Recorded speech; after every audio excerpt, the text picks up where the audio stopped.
New York's screen-free education system. Can it work?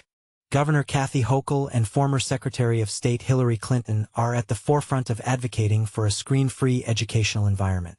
The initiative aims to ensure that the policies surrounding screen-free schools yield tangible benefits for students.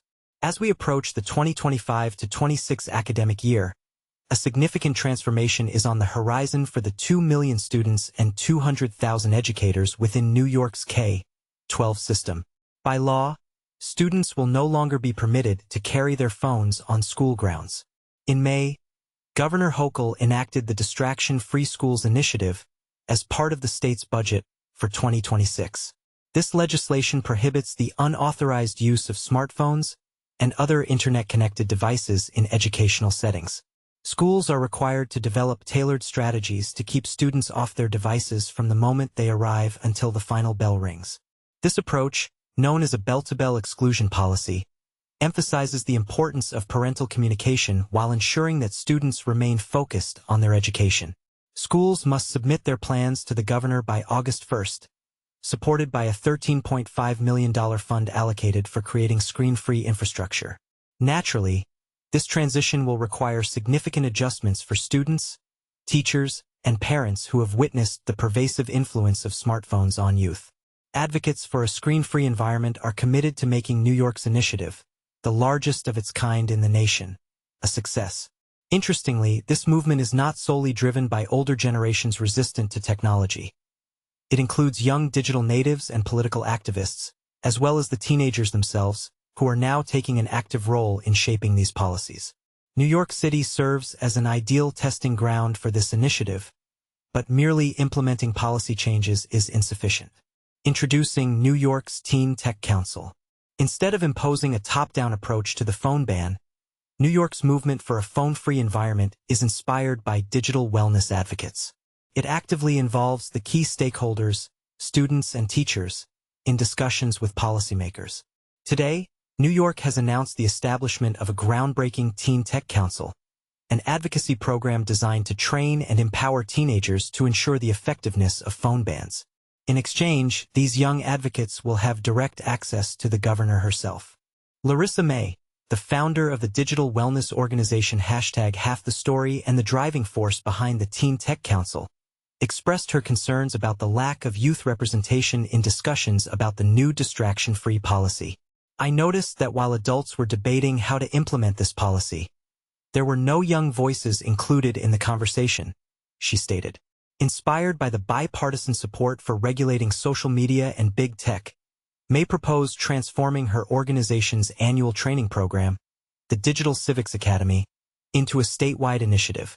If we want New York to lead the way, we must include teenagers in the conversation and foster a new culture that shifts from fearing screens to embracing screen-free enjoyment, May emphasized. New York City is the perfect place for this, but effective implementation requires empowering young people and centering their solutions. The Teen Tech Council will function as a creative think tank, aiming to recruit 750 members, one student from each school district in New York. These council members will act as a bridge between the state's objectives and the realities faced by students. They will receive training on how to apply for grants to enhance phone-free policies and gain access to #HalfTheStory's social media a program focused on building digital emotional resilience, which is already being implemented in several schools across New York. May and her team will work to connect these initiatives with tech companies, brands, and other state governments, while also ensuring that real-time feedback from students reaches decision-makers. Navigating the transition. While the policy is already in effect, there are opportunities to facilitate a smoother and more comfortable transition for students.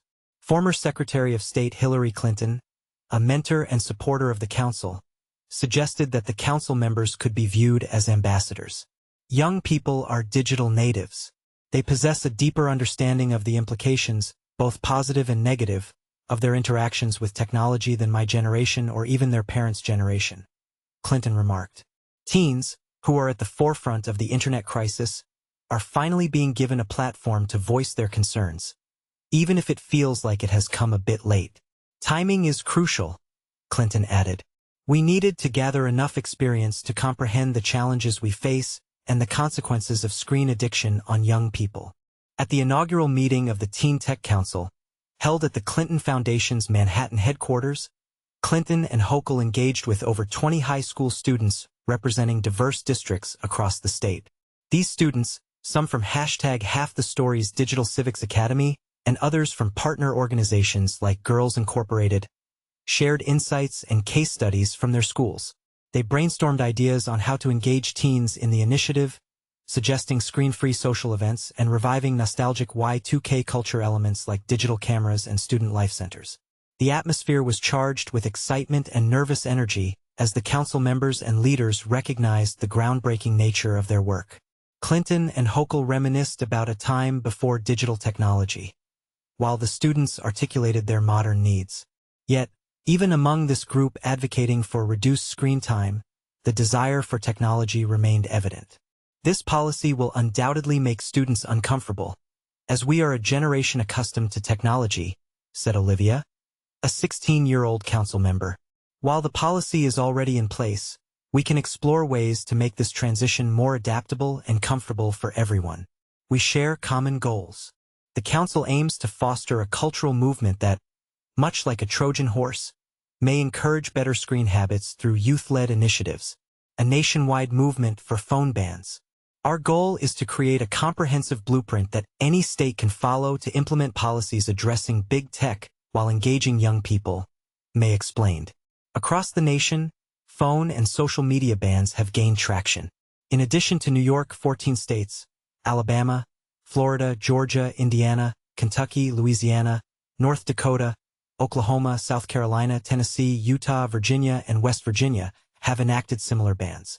Nearly every other state has considered or piloted bell-to-bell exclusion policies. Amid this trend, May believes that leaders may overlook a critical aspect.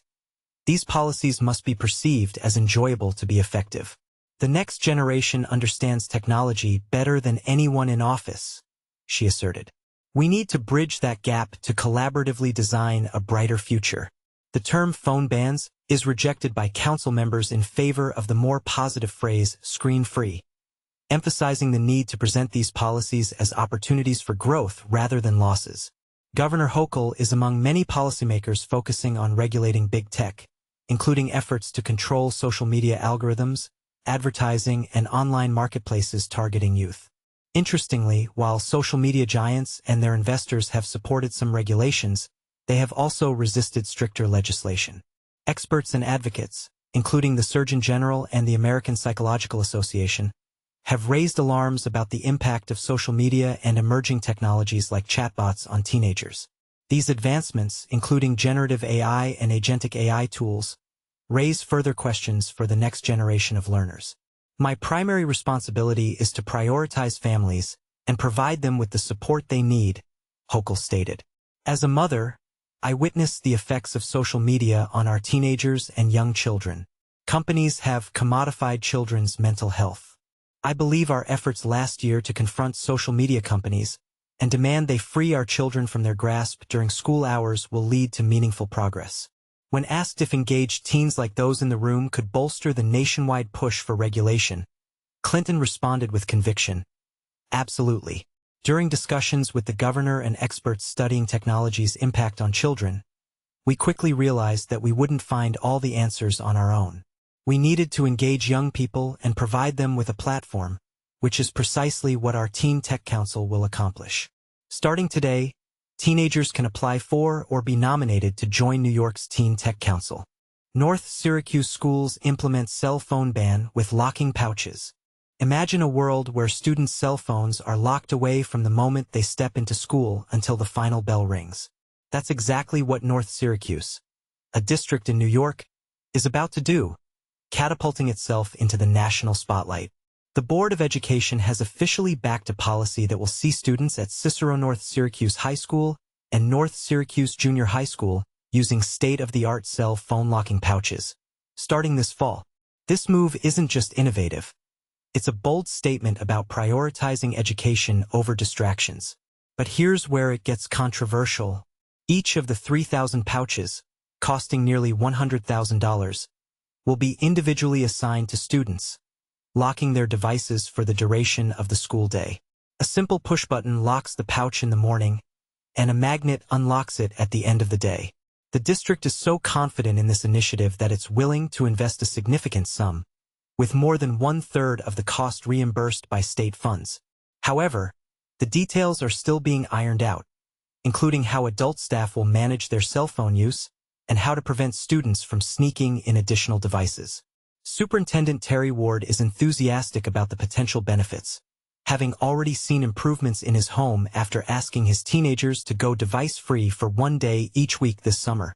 "What I've seen with my 3 kiddos is brother and sisters are getting along better, bringing out board games, taking walks together," Ward shared. And this is the part most people miss. What do you think? Will this initiative truly enhance the learning environment? Or is it an overreach into students' personal lives? Share your thoughts in the comments below. And this is just the beginning of a much larger conversation about technology and education.